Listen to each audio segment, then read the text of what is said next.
ನಮ್ಮ ಆಂತರಿಕ ಸ್ವಲ್ಪ ಅಸಮಾಧಾನ ಸರಿ ಮಾಡ್ಕೊಳ್ಳಿ. ರಿಯಾಜ್ ಅವರೇ, ಅದು ಇವ್ರದ್ದು ಒಂದು ನಿಮಿಷ. ಯಾವ ಅಜೆಂಡಾ, ಯಾವ leadership ಮೇಲೆ ಒಂದು ನಿಮಿಷ. ಕೆಲಸ ಮಾಡ್ತಾರೆ. ನಾಗರಾಜ್ ಯಾದವ್, ಅದು ಖಚಿತ. ನಾಗರಾಜ್ ಯಾದವ್, ಸಾಯ್ತಾ ಇರ್ತೀರಾ ಎಲ್ಲ. ನೋಡ್ರಿ ನೀವು. ರಿಯಾಜ್ ಅವರೇ, ನೀವು ಒಂದ್ ಸೀಟು ಈ ಸಲ ದಾವಣಗೆರೆ ದಕ್ಷಿಣದಲ್ಲಿ SDPIಗೆ ಸಿಕ್ಕ ಟ್ರಾಕ್ಷನ್ ಇದೆಯಲ್ಲ, SDPIಗೆ ಸಿಕ್ಕ ಟ್ರಾಕ್ಷನ್ ಅದೊಂದು ನರೇಷನ್ ಬಿಲ್ಡ್ ಆಗಿತ್ತು ಅನ್ನುವ ಕಾರಣಕ್ಕೆ. ಅದರ್ವೈಸ್ ಈ ಹಿಂದೆ ಕೂಡ ದಾವಣಗೆರೆ ದಕ್ಷಿಣದಲ್ಲಿ SDPI ಕಂಟೆಸ್ಟ್ ಮಾಡಿದೆ. ಎಷ್ಟು ಓಟ್ ತಗೊಂಡಿದ್ದೀರಿ, ಏನು ಓಟ್ ತಗೊಂಡಿದ್ದೀರಿ ಅಲ್ಲಿ?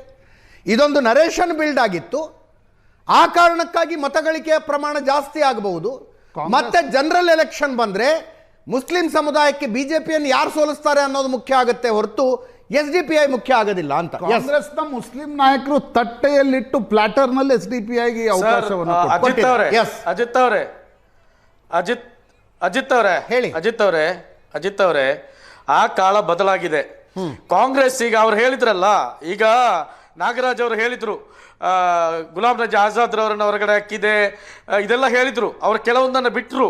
ಇಕ್ಬಾಲ್ ಸರಡಗಿ ಅವರನ್ನ ಲೆಜಿಸ್ಲೇಟಿವ್ ಪೋಲ್ಸ್ ಎಲೆಕ್ಷನ್ ಅಲ್ಲಿ ಅಡ್ಡ ಮತದಾನ ಹಾಕಿ ಏನು ಕಾಂಗ್ರೆಸ್ನ ಅವತ್ತಿನ ಶಾಸಕರು ಸೋಲಿಸಿದ್ರು, ಅವತ್ತು ತನಿಖೆ ನಡೆದಿಲ್ಲ. ಅವತ್ತು ಯಾರನ್ನು ಹೊರಗಡೆ ಹಾಕಲಿಲ್ಲ. 17 ಮಂದಿ ಶಾಸಕರು ಸಿದ್ದರಾಮಯ್ಯರವರ ಮುಖಾಂತರ ಬಿಜೆಪಿಗೆ ಹೋಗಿ ಕಾಂಗ್ರೆಸ್ ಅನ್ನ ಕೆಳಗಡೆ ಹಾಕಿದ್ರು. ಅವಾಗ ಯಾರ ತಲೆದಂಡ ಆಗ್ಲಿಲ್ಲ. ಈಗ ತಲೆದಂಡ ಆರಂಭ ಆಗಿದೆ. ಏನೇ ಇರಲಿ, ಈ ಮುಸಲ್ಮಾನರ ಬಿಜೆಪಿಗೆ ಹೋಗ್ಲಿಲ್ಲ. ತಪ್ಪು ಮಾಹಿತಿನ ಕೊಡಬೇಡಿ, ತಪ್ಪು ಮಾಹಿತಿ ದಯವಿಟ್ಟು ಕೊಡಬೇಡಿ. ಬೈರ್ತಿ ಸುರೇಶ್ ಅವ್ರು ಕಂಟೆಸ್ಟ್ ಮಾಡ್ತಾರೆ. ನಾಗರಾಜ್, ದಯವಿಟ್ಟು ನೀವು ಹಿರಿಯರಿದ್ದೀರಿ, ಮಾತಾಡ್ಲಿಕ್ಕೆ ಬಿಡಿ. ನೀವು ಮಾತಾಡುವಾಗ ನಾನು ಮಾತಾಡಿದ್ದೆ. ಸುಳ್ಳು ಹೇಳಬಾರ್ದಲ್ಲ. ಸಿದ್ದರಾಮಯ್ಯ ಅವರು ಮುಖ್ಯಮಂತ್ರಿಗಳಾಗಿ ಅಲ್ಪಸಂಖ್ಯಾತರಿಗೆ ಓಟ್ ಕೊಡಬೇಡಿ ಅಂತ ಹೇಳಿ ಎಲ್ಲೂ ಹೇಳಿಲ್ಲ. ಧರ್ಮದ ಹೆಸರಲ್ಲಿ ರಾಜಕಾರಣ ಮಾಡ್ತಕ್ಕಂಥ SDPI ಇರ್ಬೋದು ಅಥವಾ ಬಿಜೆಪಿ ಹಿಂದೂ ಹೆಸರಲ್ಲಿ ಮಾಡ್ತಕ್ಕಂಥದ್ದು ಎರಡನ್ನೂ ವಿರೋಧ ಮಾಡ್ತೇವೆ. ಆದ್ರೆ ಮುಸ್ಲಿಮರಿಗೆ ಓಟ್ ಹಾಕ್ಬೇಡಿ ಎಲ್ಲೂ ಹೇಳಿಲ್ಲ. ತಪ್ಪು ಬದಲಾವಣೆ ಮಾಡಬೇಡಿ. ಬಿಜೆಪಿ ತರ ಅವ್ರು ಹಿಂದೂಗಳ ಪರ ಮಾತಾಡ್ತಾರೆ, ಈ ಮುಸ್ಲಿಂ ಪರ ಮಾತಾಡ್ತಾರೆ. ಈ ಸಮಾಜ ಹೊಡಿತಕ್ಕಂಥ ನಾಗರಾಜ್ ಯಾದವ್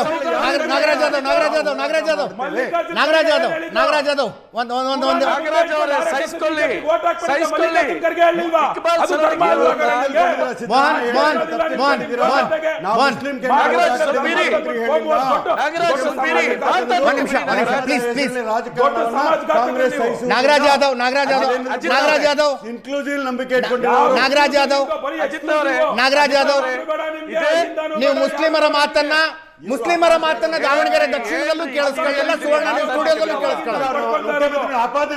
ನೀವು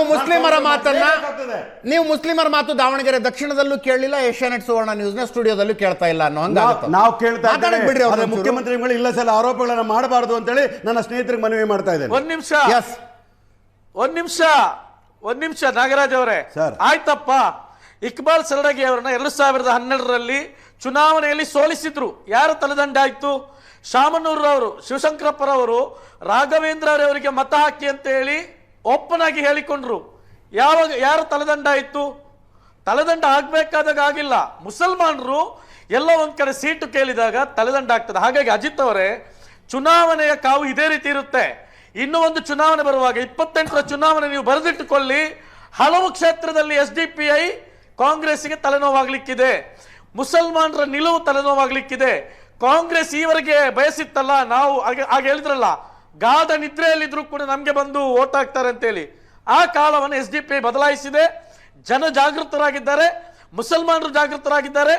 ನಾವು ಈಗಾಗಲೇ ಜನರನ್ನ ಇನ್ನಷ್ಟು ಜಾಗೃತಿಗೊಳಿಸುವಂತಹ, ಸಮುದಾಯಗಳ ಒಳಗಡೆ ಜಾಗೃತಿಗೊಳಿಸುವಂತ ಕೆಲಸವನ್ನು ಮಾಡ್ತೇವೆ. ನಾವು ಮಾತ್ರ ಅಲ್ಲ, ಆ ಮೂಲಕ ಕೆಲವು ಕ್ಷೇತ್ರಗಳಲ್ಲಿ ಬಿಜೆಪಿ ಗೆಲುವಿಗೆ ಪರೋಕ್ಷ ಕಾರಣವಾದ್ರೂ ಪರವಾಗಿಲ್ಲ ಅನ್ನೋ ನಿಲುವಿಗೆ ಬಂದಿದ್ದೀರಾ ಸರ್? ನೋಡಿ ಸರ್, ನಾವು ಒಂದು ಹೇಳ್ತೇನೆ, 2B ಮೀಸಲಾತಿಯನ್ನ ಬಿಜೆಪಿ ತೆಗೆಯಿತ್ತು, ಕಾಂಗ್ರೆಸ್ ಕೊಟ್ಟಿತ್ತ. ಹಿಜಾಬ್ ನಿಷೇಧವನ್ನ ಬಿಜೆಪಿ ಮಾಡಿತ್ತು, ಕಾಂಗ್ರೆಸ್ ಮತ್ತೆ ಕೊಟ್ಟಿತ್ತ. ಎರಡೂ ಕೂಡ ಒಂದೇ ರೀತಿಯಲ್ಲಿ ಆಡಳಿತ ನಡೆಸ್ತಾ ಇದೆ.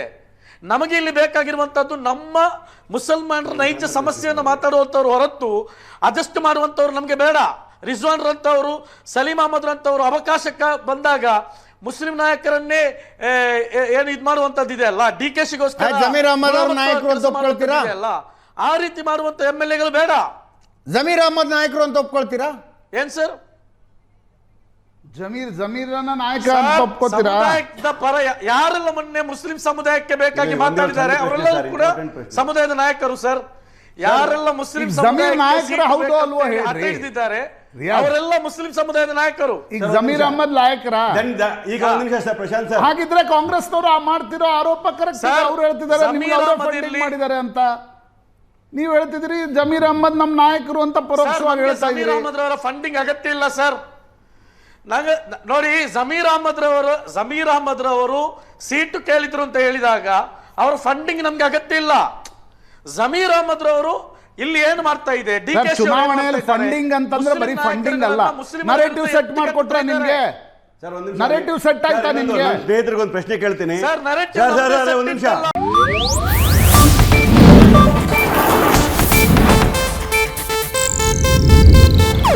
ಇದು ಏಷ್ಯಾನೆಟ್ ನ್ಯೂಸ್ ನೆಟ್ವರ್ಕ್ ಪ್ರಸ್ತುತಿ.